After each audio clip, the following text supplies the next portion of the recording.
Hey guys, क्या हाल चाल आप सभी के। मेरा नाम है नवल किशोर। कैसे हैं आप सब? Hope you are doing well. Guys, आज इस वीडियो के अंदर मैं आपसे बात करने आया हूँ एक बहुत ही खास टॉपिक के ऊपर। पूरी वीडियो को ध्यान से देखेगा, ये वीडियो आप सभी के लिए काफ़ी इंपॉर्टेंट होने वाली है। एंड नए हैं तो चैनल को सब्सक्राइब कर लीजिए। मैं इस चैनल पे लाता रहता हूँ आपके लिए ढेर सारी educational and career guidance related videos. So don't miss all this videos and press the bell icon, ताकि मेरी जितनी भी लेटेस्ट वीडियोस हैं उनके नोटिफिकेशन मिलते रहे आपको सबसे पहले। जी हाँ, सबसे पहले तो जल्दी से जाइए सब्सक्राइब कर लीजिए, बिल्कुल। एंड आज इस वीडियो में बात करेंगे आपसे मार्क्स की क्या इंपॉर्टेंस है लाइफ में, या जो मार्क्स हैं वो क्या रोल प्ले करते हैं किसी भी स्टूडेंट की लाइफ में। तो हो सके तो बिल्कुल ध्यान से बैठिएगा, बिल्कुल आराम से बैठिएगा, कानों में लीड लगाइएगा एंड शांति से सुनते जाइएगा पूरी वीडियो को और समझने की पूरी पूरी कोशिश कीजिएगा। अब बात कर लेते हैं वीडियो के अंदर क्या बातें होने वाली है। तो देखिए, सबसे पहले मैं आपसे बात करूंगा मार्क्स, कौन कौन सी क्लास के जो मार्क्स हैं वो इम्पोर्टेंट होते हैं या इम्पोर्टेंट रोल प्ले करते हैं। देन देखिए क्या उसके इफेक्ट्स हैं। एंड इन द लास्ट मैं आपसे कुछ अपने पर्सनल सजेशंस डिस्कस करूंगा कि क्या ऐसा होना चाहिए, क्या उसके सॉल्यूशंस हैं। तो बस यही इसी सीक्वेंस में हम चलेंगे। तो सबसे पहले हम बात करते हैं मार्क्स की। तो देखिए, मार्क्स से मेरा यहाँ पर सीधा सा मतलब ये है कि ओनली क्लास 10 के मार्क्स, क्लास 12 के मार्क्स और then graduation and so on, ये तीन ही क्लास के मार्क्स आई होप हम सभी की लाइफ में काफ़ी इंपॉर्टेंट रोल प्ले करते हैं। तो आज इन्हीं तीनों क्लास के मार्क्स के इन्हीं तीनों क्लास के जो भी मार्क्स हैं इन्हीं की बेसिस पे हम बात करेंगे। तो सबसे पहले बात करते हैं देखिए क्लास 10 के मार्क्स। तो हम सबको पता है देखिए क्लास 10 के जो मार्क्स हैं वो कहाँ पर रोल प्ले करते हैं, क्या उनका रोल है। सीधी सी बात है कि हमें क्लास 11th के अंदर स्ट्रीम ऑप्ट आउट करना होता है, सब्जेक्ट चूज करने होते हैं, वहाँ पर इनका रोल आ जाता है। अब अदर स्टेट्स को तो नहीं पता मुझे, बट खासकर दिल्ली के अंदर ऐसा होता है कि आपके जो भी 10th के अंदर मार्क्स आएंगे उसी के बेसिस पर आपको 11th के अंदर सब्जेक्ट अलाउट होगा। जैसे कि फॉर एग्जांपल, अगर किसी बच्चे को मान लीजिए कॉमर्स चाहिए तो उसके मिनिमम 65% से ऊपर होने चाहिए। ऑन एन एवरेज 65% से ऊपर होनी चाहिए, 65-70 के समथिंग नंबर आपके होने चाहिए। अगर आपको कॉमर्स चाहिए विद मैथ्स चाहिए तो 70% के समथिंग होने चाहिए। अगर किसी बच्चे के इससे कम परसेंटेज नंबर है या कम नंबर है, मान लीजिए 55% है, 59% है, तो उस बच्चे को कॉमर्स नहीं मिल सकती। जी हाँ, ये ऐसी कुछ रेगुलेशंस हैं दिल्ली के अंदर खासकर। एंड वहीं किसी बच्चे को साइंस चाहिए तो आप इसके आगे और जैसे 75%, 85% ऐसे नंबर आपके होने चाहिए, तब जाके आपको साइंस मिलेगी। तो ऐसी कुछ कंडीशंस हैं अगर किस 11th के अंदर। तो ये थी बात क्लास 10th की कि क्या उसका रोल है। एंड वहीं देखिए अब बात करते हैं क्लास 12th की। जी हाँ, क्लास 12th आई होप हर एक बच्चे का सपना होता है क्लास 12th में अच्छे से अच्छे नंबर लाने का। और हम शुरू से ही ये सुनते आए हैं, हर एक बच्चा सुनता आता है अपनी लाइफ में, खासकर जो छोटी क्लास में होते हैं, कि क्लास 12th में जो है आपकी फाइनल क्लास है, उसमें आपको बहुत अच्छे से मेहनत करनी है। क्लास 12th को बिल्कुल भी लाइटली नहीं लेना है। और लास्ट क्लास है, स्कूल लाइफ का एंड होता है। तो सब शुरू से ये सुनते आते हैं कि क्लास 12th बस, ओनली क्लास 12th, एक बार ये निकल जाए फिर लाइफ सेट है। बट ऐसा कुछ भी नहीं होता है भाई। अब देखिए इसके जो मार्क्स हैं उनका क्या इंपॉर्टेंस है, उनकी क्या इंपॉर्टेंस है। तो देखिए सीधी सी बात है कि क्लास 12th के जो भी हमारे मार्क्स आते हैं वो उन्हीं के बेसिस पे डिसाइड होता है कि क्या हम रेगुलर कॉलेज ज्वाइन कर पाएंगे या नहीं कर पाएंगे। दिल्ली यूनिवर्सिटी की कट ऑफ देखकर तो ये लगता है कि ऑन एन एवरेज मोस्टली बच्चों का सपना ये टूट ही जाता है। ये बिल्कुल रियलिटी है, कोई भी मेरी अपनी मनगढ़ंत कहानी नहीं है, ये हम सब जानते हैं। डीयू की जो कट ऑफ जा रही है उसके बेसिस पे तो यही हो रहा है कि मोस्टली जो दिल्ली के बच्चे हैं खासकर उनको तो एडमिशन नहीं मिल पाता है। तो क्लास 12th की इंपॉर्टेंस भी यहाँ पर आके ख़त्म हो जाती है। एंड वहीं कुछ बच्चों के जो एंट्रेंस कोर्स करते हैं क्लास 12th के बाद, कई सारे टीचिंग कोर्स है या कुछ मेडिकल लाइन के कोर्स हो जाते हैं साइंस वाले बच्चों के लिए, तो वो मेडिकल कोर्स के जो एंट्रेंस होते हैं उनके लिए तैयारी करते हैं। तो वहाँ पर इतनी मार्क्स की इंपॉर्टेंस नहीं होती है, क्योंकि जो मार्क्स की रिक्वायरमेंट होती है वो बहुत ही नॉमिनल सी होती है, जो हर बच्चा फुलफिल कर लेता है। बट हाँ, रेगुलर कॉलेज जो ग्रेजुएशन करना चाहते हैं वहाँ पर अच्छी खासी रिक्वायरमेंट होती है मार्क्स की। तो यहाँ पर आके क्लास 12th के मार्क्स जो है वो काफ़ी भी इम्पोर्टेंट रोल प्ले करते हैं। देन देखिए जो क्लास ग्रेजुएशन जो आपकी 15th क्लास अगर मैं कहूँ या ग्रेजुएशन क्लास के जो मार्क्स हैं उनकी अगर मैं आपसे बात करूँ, देखिए उनका जो या उनकी जो इम्पोर्टेंस है वो सीधी सी बात है आपको फर्दर स्टडीज़ में काम आती है। अगर आप पोस्ट ग्रेजुएट कोर्स करना चाहते हैं वहाँ पर, या आप किसी गवर्नमेंट जॉब की प्रिपरेशन भी कर रहे हैं, तो वहाँ पर भी वो स्पेसिफिकली रिक्वायरमेंट डाल देते हैं कि जो ग्रेजुएशन होनी चाहिए वो कम से कम इतने परसेंट से पास होनी चाहिए। फॉर एग्जांपल मान लीजिए वो कहते हैं कि हमें 55% से ऊपर वाले ही ग्रेजुएट स्टूडेंट्स अप्लाई करें। तो जिनके भी 55% से कम है वो उस पोस्ट के लिए एलिजिबल नहीं होंगे। तो ये आई होप 3 ये क्लासेस थी जिनके मार्क्स की इंपॉर्टेंस मैंने आपके साथ डिस्कस करी है अभी। अब बात करते हैं, देखिए क्या रियलिटी में ऐसा, क्या रियल लाइफ में बिल्कुल इनकी इतनी इंपॉर्टेंस है? तो मेरे हिसाब से बिल्कुल भी नहीं। देखिए लाइफ एक बहुत ही बड़ा आस्पेक्ट है, उसके अंदर छोटा सा एस्पेक्ट आता है मार्क्स का।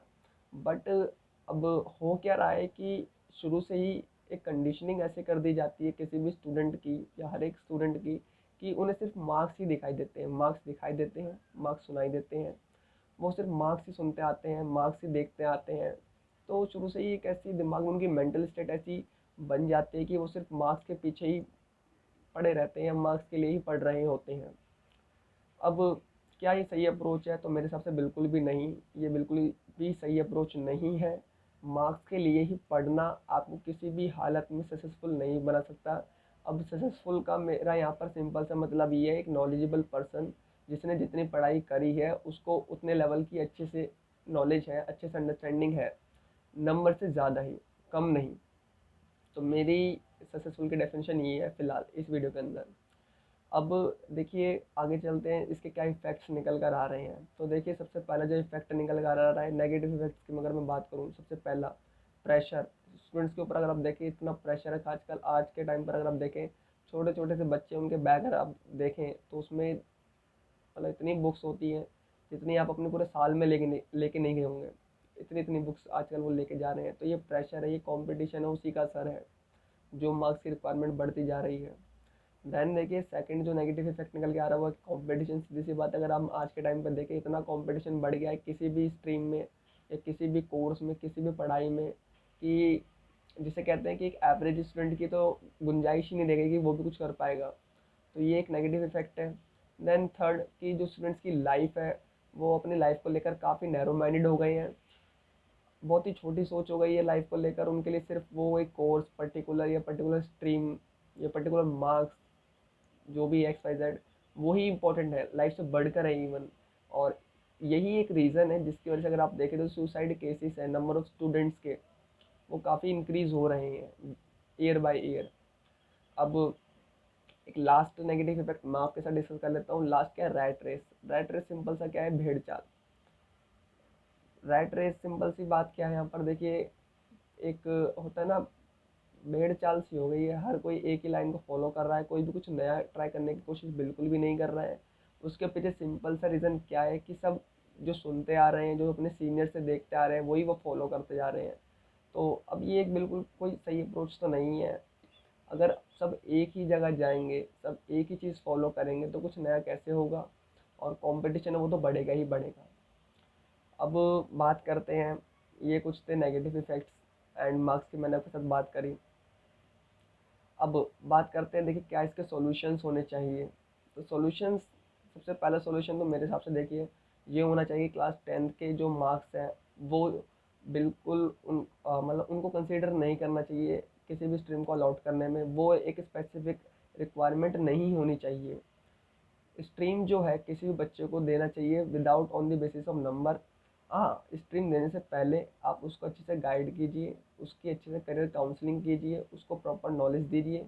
देन ये उसके बाद उसी का डिसीजन रहने दीजिए कि उसे कौन सा स्ट्रीम लेना है।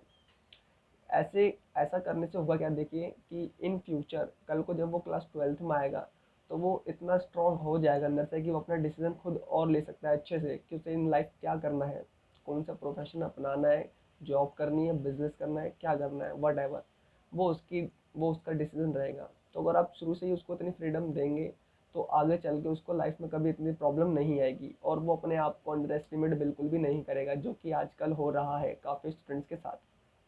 एंड देखिए क्लास 12th के बाद, क्लास 12th वालों के लिए मेरा एक सिंपल सा सजेशन ये है कि जो एक ओपन कॉलेज का ये ट्रेंड है ये बिल्कुल बंद कर देना चाहिए।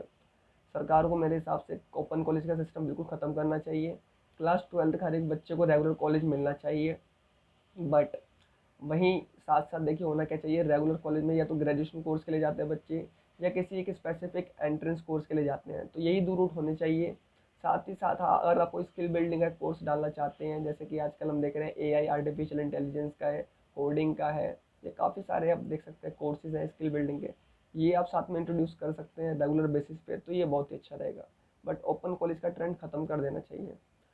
ओपन कॉलेज जो है वो सिर्फ वर्किंग प्रोफेशनल्स के लिए होना चाहिए, वर्किंग पर्सनस के लिए होना चाहिए, जो सिर्फ फॉर्मेलिटी के लिए डिग्री ले रहे हैं, जिनको एज सच क्लासेस अटेंड करने में या नॉलेज गेन करने में कोई भी इंटरेस्ट नहीं है। तो ये जो ओपन कॉलेज का ट्रेंड है ये सिर्फ उन्हीं के लिए होना चाहिए, क्लास 12th के बच्चों के लिए बिल्कुल भी नहीं होना चाहिए। तो ये कुछ सजेशन सिंपल से, आई होप ये बात आपको समझ आ गई। एंड देखिए, एक अवेयरनेस कैंपेन चलाना चाहिए, एक अवेयरनेस स्प्रेड करनी चाहिए अमंग द स्टूडेंट्स कि मार्क्स ही आपका रियल गोल नहीं है, सिर्फ मार्क्स ही आपकी लाइफ डिसाइड नहीं करेंगे। जैसा कि आजकल हो रहा है कि हम हर एक स्टूडेंट को उसके मार्क्स के बेसिस पे ही जज कर रहे हैं, जो कि बिल्कुल भी सही नहीं है हमारे लिए भी और एक उस स्टूडेंट के लिए भी। क्योंकि देखिए, मार्क्स जो है वो कैसे भी आ सकते हैं, मार्क्स आने के पीछे काफ़ी सारे फैक्टर्स होते हैं। फॉर एग्जांपल, किसी बच्चे के मान लीजिए क्लास 10th में जो मार्क्स आए, खराब जो भी मार्क्स आए, अगर कहते हैं उसके 50% मार्क्स आए, तो उसके पीछे हो सकता है उसका कोई हेल्थ इशू हो, कोई पर्सनल इशू, कोई फैमिली प्रॉब्लम हो, जिस वजह से वो पढ़ ना पाया हो। तो काफ़ी सारे फैक्टर्स हो सकते हैं मार्क्स के पीछे।